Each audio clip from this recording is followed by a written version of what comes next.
नमस्कार साथियों, स्वागत है आप सभी का हमारे चैनल क्विक नोट्स पर। आज हम करने जा रहे हैं हिंदी व्याकरण के अंतर्गत समास पार्ट 1। आशा है वीडियो आपको बहुत ही इंटरेस्टिंग और आसान लगेगी, तो वीडियो को अंत तक देखें और वीडियो देखने के बाद जरूर करें इस वीडियो को लाइक, शेयर और सब्सक्राइब। तो शुरुआत करते हैं समास की परिभाषा के साथ। परस्पर संबंध रखने वाले दो या दो से अधिक शब्दों के मेल को समास कहते हैं। इस प्रकार एक नए स्वतंत्र शब्द की रचना होती है। समास रचना में प्रायः दो पद या शब्द होते हैं। पहले शब्द को या पहले पद को पूर्व पद और दूसरे को उत्तर पद कहते हैं। ये दोनों टर्म्स बार बार वीडियो में आपके लिए प्रयोग किए जाएंगे, तो इसे ध्यान से एक बार रिपीट कर लें कि पहले पद या शब्द को पूर्व पद और दूसरे को उत्तर पद कहते हैं। उदाहरण में देखें, पुस्तकालय यह एक शब्द है। इस शब्द में पुस्तक पूर्व पद है और आलय उत्तर पद। इन दोनों का जब समास हुआ तो नया शब्द बना पुस्तकालय। एक शब्द को और जान लें कि अगर इस शब्द पुस्तकालय को मैं तोड़ दूं वापस, तो वो कहलाएगा समास का विग्रह करना। ठीक है, इस शब्द को वापस इसके ओरिजिनल दो शब्दों में बांट देने को बोलेंगे समास का विग्रह करना। तो आए आगे हम समासों के प्रकार देखें और उनके उदाहरणों के बारे में प्रैक्टिस करें। समास के चार मुख्य भेद हैं। तत्पुरुष समास, बहुव्रीहि समास, द्वंद्व समास और अव्ययी भाव समास। इसके अतिरिक्त समास के दो अन्य भेद भी प्रचलित हैं। कर्मधारय समास और द्विगु समास।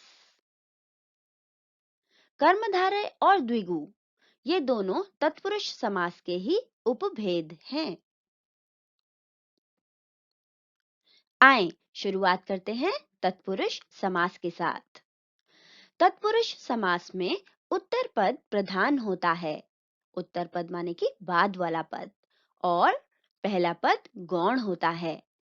इस समास में दो शब्दों के मध्य के कारक चिन्हों जैसे को, से, के लिए, द्वारा, के, की, का, में, पर आदि का लोप हो जाता है। जैसे रसोई घर, इस शब्द में रसोई के लिए घर, इसको जब जोड़ा गया तो के लिए का लोप हो गया, वह गायब हो गया और जुड़कर बना सिर्फ रसोई घर। अगला उदाहरण देखें, राजकुमार जो कि बना है राजा का कुमार से। इसको जब हम समास बनाएंगे तो हम का लोप कर देंगे और सिर्फ रह जाएगा राजकुमार, राजा का कुमार, राजकुमार।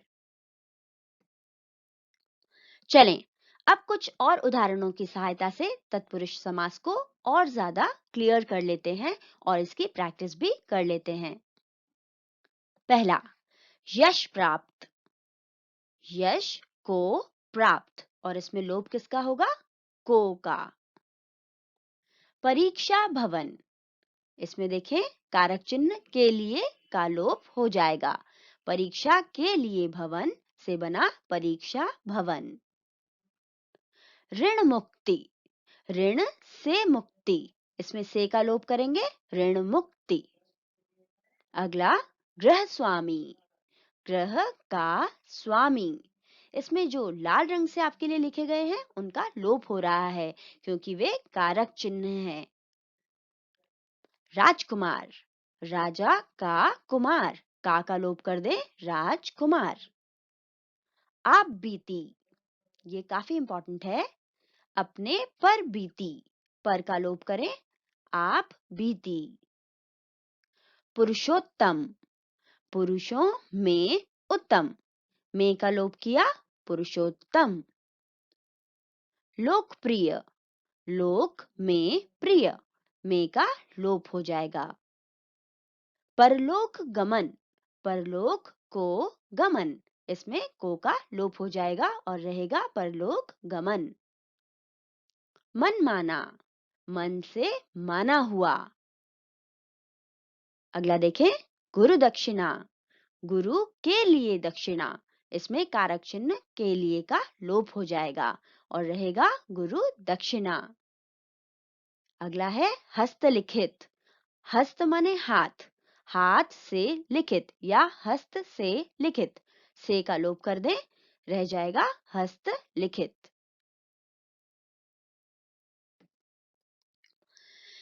आए आगे बढ़ते हैं कर्मधारय समास की ओर। यह तो बहुत ही आसान है।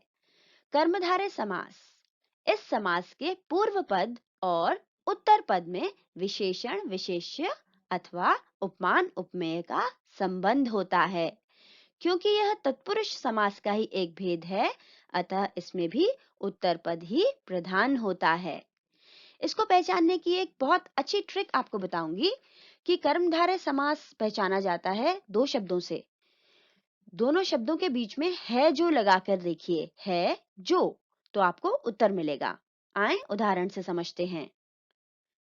महाराज, महाराज, इसका अगर हम समास विग्रह करें तो बनता है महान राजा। बीच में लगा के देखें, है जो, महान है जो राजा, वह है महाराज। जैसा कि मैं आपको बता चुकी हूं कि इसमें विशेषण विशेष्य का संबंध आपको मिलेगा। ठीक है, तो विशेषण विशेष्य से और है जो, इन दो चीजों से आप कर्मधारय को बहुत ही आसानी से समझ और पहचान सकते हैं। आए उदाहरण से प्रैक्टिस करते हैं। चंद्रमुख, चंद्रमा के समान मुख, देखिए विशेषण का प्रयोग है तो कर्मधारय समास होगा। अगला देखें। परमात्मा, परम है जो आत्मा, इसमें है जो आपको बता रहा है कि ये कर्मधारय समास है। अगला देखें। नीलकंठ, नीला कंठ अथवा नीला है जो कंठ। सज्जन, सत जन। विद्याधन, विद्या रूपी धन। नीलकमल, नीला है जो कमल।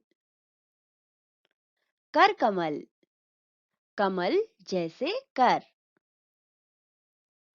महापुरुष, महान है जो पुरुष। घनश्याम, घन के समान श्याम। महाराज, महान है जो राजा। नीलांबर, नीला है जो अंबर।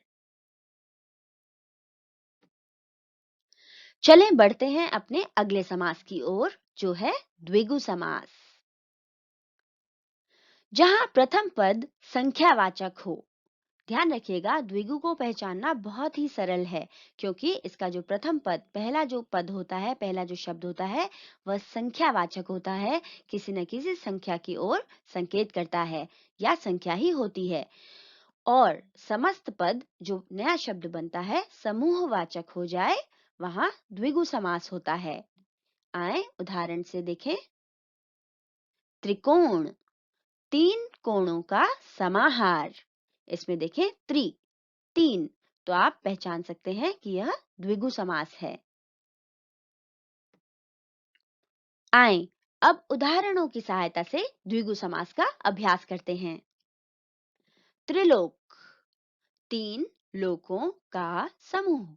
अब इसमें दोनों चीजें आप देख सकते हैं जो आपको द्विगु की पहचान बताती हैं। पहला शब्द संख्यावाचक त्रि, और बना एक समूह, तीन लोकों का समूह, त्रिलोक, तो हो गया द्विगु समास। शताब्दी, 100 अब्दों, वर्षों का समूह। त्रिगुण, तीन गुणों का समूह। चौराहा, चार राहों का समाहार। चौमासा, 4 मासों का समूह। देखिए, इसमें भी पूर्व पद जो है वह संख्या की ओर इंगित कर रहा है और जो पूर्ण नया पद बन रहा है, समस्त पद जो बन रहा है, वह समूह की ओर इंगित कर रहा है। नवरत्न, 9 रत्नों का समूह। सप्ताह, 7 दिनों का समाहार। नवनिधि, 9 निधियों का समूह। तिरंगा, 3 रंगों का समाहार। त्रिकोण, 3 कोणों का समाहार। आए देखें द्वंद्व समास। द्वंद्व समास में दोनों पद समान रूप से प्रधान होते हैं। ध्यान रखिए, पूर्व पद और उत्तर पद दोनों का ही समान महत्व होता है। दोनों पदों के मध्य और, या, अथवा आदि समुच्चय बोधक शब्दों का लोप हो जाता है। आए उदाहरण से समझते हैं। माता पिता, माता और पिता, इसमें और का लोप हो गया है और बीच में आ गया है योजक चिन्ह डैश, तो ये हुआ द्वंद्व समास। द्वंद्व समास के कुछ उदाहरण। राजा रंक, राजा और रंक। ध्यान रखिएगा, और का लोप हो जाएगा तथा राजा रंक के बीच में आ जाएगा योजक चिन्ह डैश। राधा कृष्ण, राधा और कृष्ण। सुख दुख, सुख और दुख। आजकल, आज और कल। देखिएगा, लाल रंग से जो शब्द आपके लिए लिखे गए हैं उनका लोप हो जाएगा और दोनों शब्दों के बीच में आ जाएगा योजक चिन्ह। तो योजक चिन्ह आपको यह पहचानने में मदद करता है कि यह द्वंद्व समास है और इसमें पूर्व पद और उत्तर पद समान महत्व के हैं। दाल रोटी, दाल और रोटी। लाभ हानि, लाभ और हानि। दूध दही, दूध और दही। अन्न जल, अन्न और जल। अब हम करेंगे बहुव्रीहि समास। एग्जाम्स के पॉइंट ऑफ व्यू से यह बहुत ही इंपॉर्टेंट है। जब दो शब्द समास युक्त होकर किसी तीसरे शब्द का ही विशेषण बन जाते हैं तब वे बहुव्रीहि समास कहलाते हैं। यानी कि जब दोनों जो पद होते हैं ये किसी अन्य पद के संबंध में कहते हैं तो बहुव्रीहि समास कहलाता है। इस समास में न तो पूर्व पद प्रधान होता है और न ही उत्तर पद। ये दोनों गौण पद किसी अन्य पद के संबंध में कहते हैं। उदाहरण देखें। त्रिनेत्र, 3 हैं नेत्र जिसके, अर्थात शिव। यहाँ पर हम त्रिनेत्र से शिव जी की ओर इशारा कर रहे हैं। वैसे तो त्रिनेत्र में आगे त्रि है, संख्यावाचक शब्द है, तो आप इसे द्विगु भी कह सकते हैं, मगर क्योंकि यह किसी तीसरे को इंगित करने के लिए प्रयोग किया गया है इसलिए इसे बहुव्रीहि समास कहा जा रहा है। चलें चर्चा करते हैं एग्जाम्स के लिए इंपॉर्टेंट कुछ बहुव्रीहि समास के उदाहरणों पर। गिरिधर, गिरि को धारण करने वाला, अर्थात कृष्ण। श्वेतांबरा, श्वेत है अंबर जिसके, परंतु श्वेतांबरा शब्द से हम किसकी ओर इशारा कर रहे हैं? मां सरस्वती की ओर।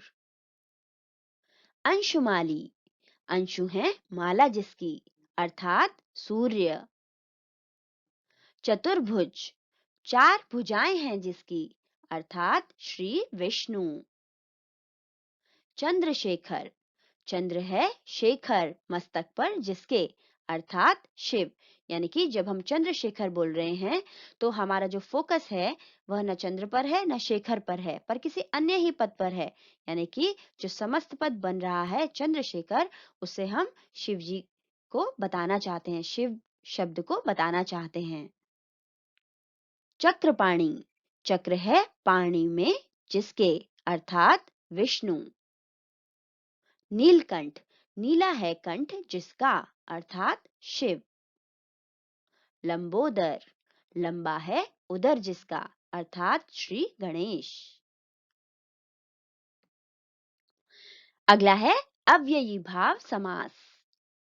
इस समास में पहला पद प्रधान और अव्यय होता है। एक बार आपके रिवीजन के लिए बता दूं कि अव्यय क्या होते हैं। अव्यय वे शब्द हैं जिन पर लिंग, वचन, पुरुष एवं काल का कोई परिवर्तन नहीं होता। इन्हें अविकारी शब्द भी कहा जाता है, जैसे जब, तब, अभी, वहां, इधर, उधर, ठीक, अरे, इसलिए आदि। तो इस समास में पहले शब्द की प्रधानता रहती है और जो संपूर्ण पद बनता है वह प्रायः क्रिया विशेषण या अव्यय के रूप में प्रयुक्त होता है। आए उदाहरण देखते हैं। यथाशक्ति, शक्ति के अनुसार। चलें अब अव्ययी भाव समास को उदाहरणों की सहायता से पढ़ते हैं। यथाशीघ्र, जितना शीघ्र हो सके। यथाशक्ति, शक्ति के अनुसार। इसमें देखिए यथा में आप कोई परिवर्तन नहीं कर सकते, इसलिए यह है अव्ययी भाव समास। आजीवन, जीवन पर्यंत। अनजाने, जाने बिना। ध्यान रखिएगा जो पूर्व पद है वह प्रधान होगा और प्रधान होने के साथ साथ अव्यय भी होगा। ठीक है। रातों रात, रात ही रात में। भरसक, पूरी शक्ति से। भरपेट, पेट भरकर। यथा संभव, जैसा संभव हो। आज के लिए इतना ही। Thanks for watching. आशा है आपको आज का वीडियो पसंद आया होगा और आपको समास का कॉन्सेप्ट क्लियर भी हुआ होगा। आपको क्योंकि मैंने समास और समास विग्रह साथ के साथ कराए हैं, तो ऐसे ही कुछ और शब्दों की प्रैक्टिस करने के लिए देखिए हमारा समास पार्ट 2 और करें आज के वीडियो को लाइक, शेयर और हमारे चैनल क्विक नोट्स को सब्सक्राइब।